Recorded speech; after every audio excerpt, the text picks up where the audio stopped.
Hi, I'm Dave Ebaugh, and I'm a licensed clinical social worker, and I practice downtown.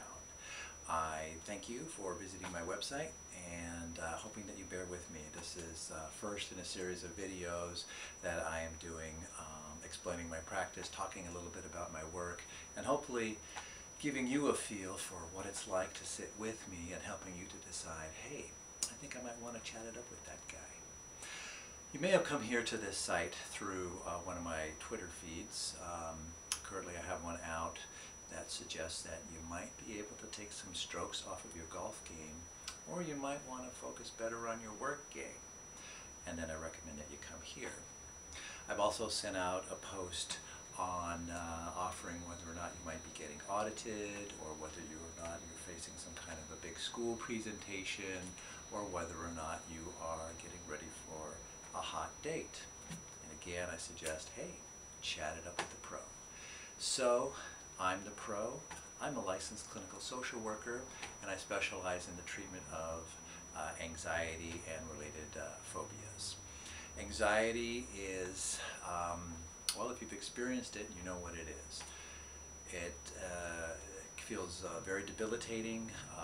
It causes things like self-doubt, lack of self-worth, self-consciousness. Basically, it impairs our performance across these various situations that I've described.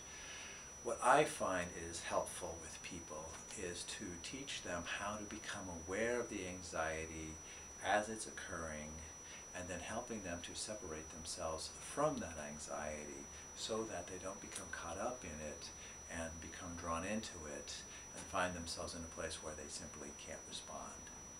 The extreme example would be somebody who's got a snake phobia or a social phobia, where they enter into a room where there's a crowd, or they run across a snake and they become overwhelmed with a feeling of needing to leave, needing to get out of there.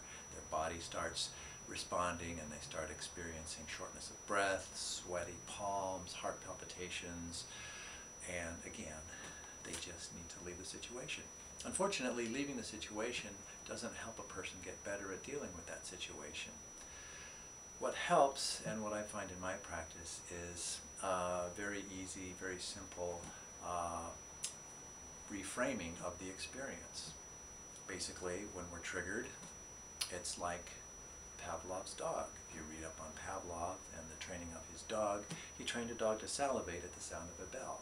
Well, we essentially have learned to get anxious at the sound of a voice, a particular situation. We become overwhelmed and we just want to leave. So what works is to teach people how to recognize when they're becoming anxious, how to notice that they're becoming anxious, and get really, really good at describing that process of being anxious, recognizing the anxiety when it's there, and then doing things that are helpful to bring them down, to calm them down. And I go into this in more detail in my practice. And if you'd like to learn more about my work, you can visit my blog at davelcsw.com, or you can give me a call, and I'm happy to chat with you for a bit about what I do and how I can help you. Thanks very much for stopping by.